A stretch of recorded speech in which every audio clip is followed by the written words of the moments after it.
Journaling, remember, can reduce the symptoms of anxiety, depression, PTSD by providing an outlet for your feelings.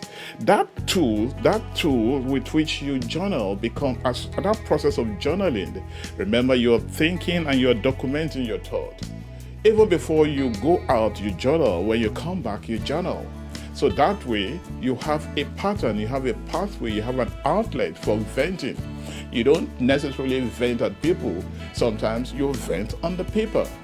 That is why great authors, sometimes they will write, they are very angry or mad, they write and type, and after everything, they can post it.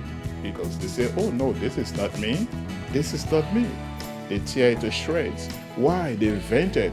And after tearing it and dissipating with that, they feel better, they feel good. What happened to them? They journaled. If you want to maximize your day every day, order our Leadership Advancement Journal today at www.amazon.com.